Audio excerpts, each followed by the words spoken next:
Wow, what lovely flowers! Thank you so much, I said while I jumped into my boyfriend Teddy's arms.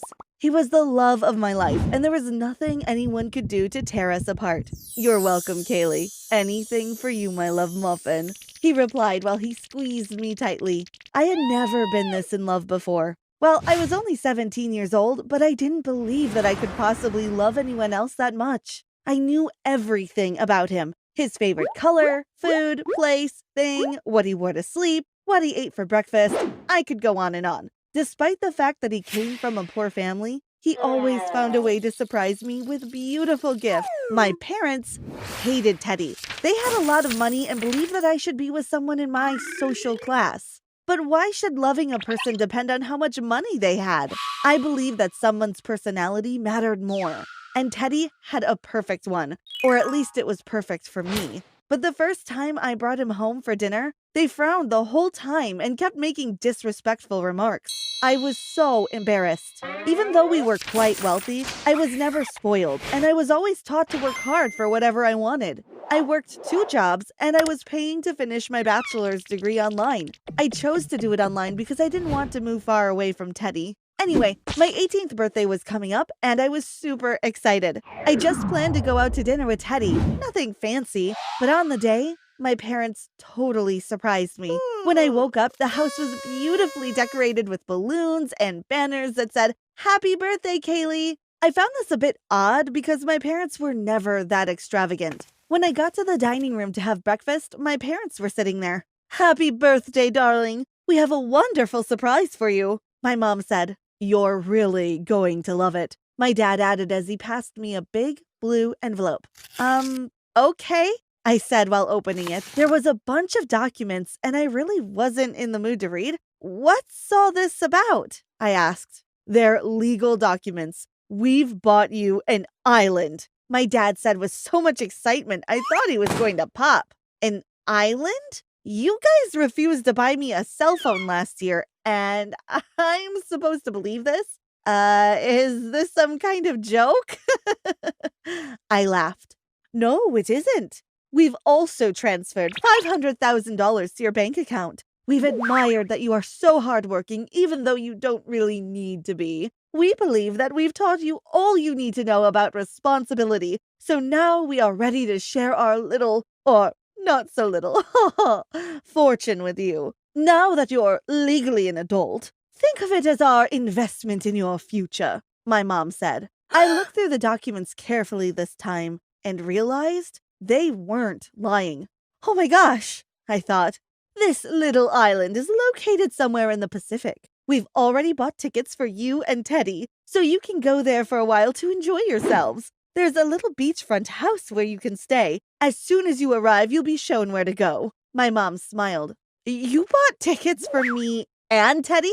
I thought you hated Teddy. I didn't even know you guys had so much money. This is so confusing," I said.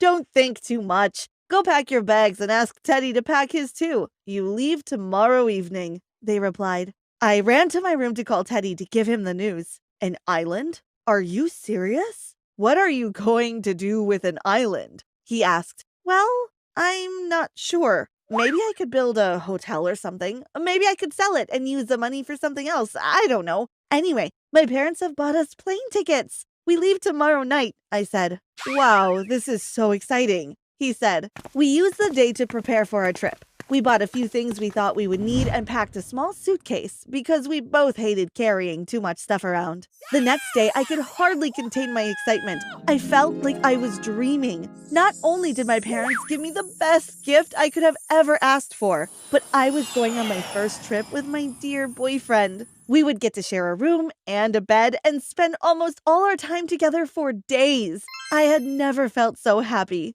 The plane rides and layovers took forever. Then we reached a large island and had to take a ferry to the small island, which was mine. When we arrived, it was midday. A well-dressed man was waiting where the ferry docked. He took our bags and asked us to follow him. "Your parents employed me and 2 other helpers to take care of you during your vacation here. I'm Benjamin," he said. We walked for about 5 minutes, then arrived at a huge beachfront house. "I thought my parents said this place was little. Wow!" I exclaimed. It's a wonderful house, and it's all yours. You've got a pool, a bar, a jacuzzi, and pretty much everything else you can imagine. I wish I could stay here all the time. Ha ha ha ha. Benjamin laughed. My parents' gift kept getting better and better. It was surreal. Our first few days on the island were more than perfect. Teddy and I woke up in each other's arms every day. Then we'd enjoy the breakfast that was prepared for us. After that, we'd head to the beach, swim, snorkel, and then have a picnic on the sand. When we got back to the beach house, a 3-course lunch was already prepared for us, and we just laze around for the rest of the day. It was all I needed. Then one day, we got tired of our routine. Why don't we go exploring a bit? I don't know what most of this island looks like anyway, I said to Teddy. Sure, we'll go hiking, he said. We got ready and began exploring. Being surrounded by so much green was refreshing. The plants and trees were so fresh and different from what I was used to in the city back home. We walked further towards the interior of the island and away from the sea. The temperature changed and the air became more humid. I sat down for a while to catch my breath. Here, have a snack, love, Teddy said while handing me a granola bar. Thanks, I replied. As I lifted my head to take the bar, I saw a figure run behind him. I think there's someone here, I gasped. I got up and walked in the direction where I had seen the figure. Oh my gosh, Teddy, look! There's a whole village here, I whispered while staring in awe. We were on top of a little hill looking down. Below, there were about 15 small huts and several men, women, and children. They were dressed differently from us and looked quite happy.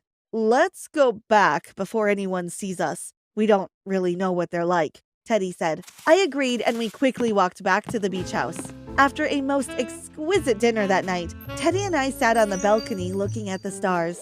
How can I own an island if people already live there? My parents forgot to mention that part. I don't think it's right, I said. We eventually went to bed because we were tired from such an exhausting day. Just as I was falling into a deep sleep, I heard a crashing noise.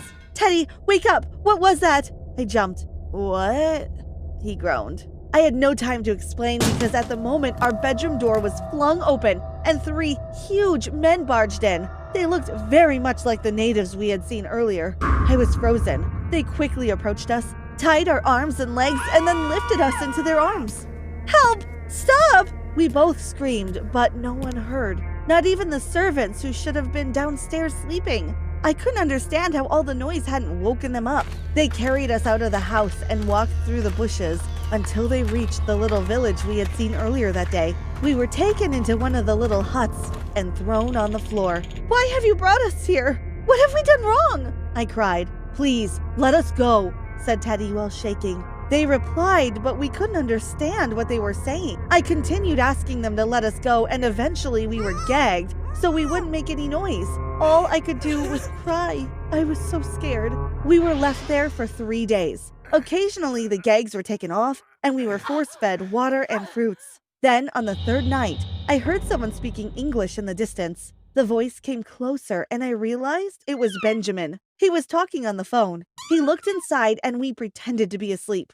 What do you mean, just the boy? We have both of them. Yes, we arranged to kill him. Yes, Mr. Adams, we will ensure that your daughter isn't hurt and that she is rid of that boy forever. Yes, yes, yes, he said, then went silent. My stomach turned.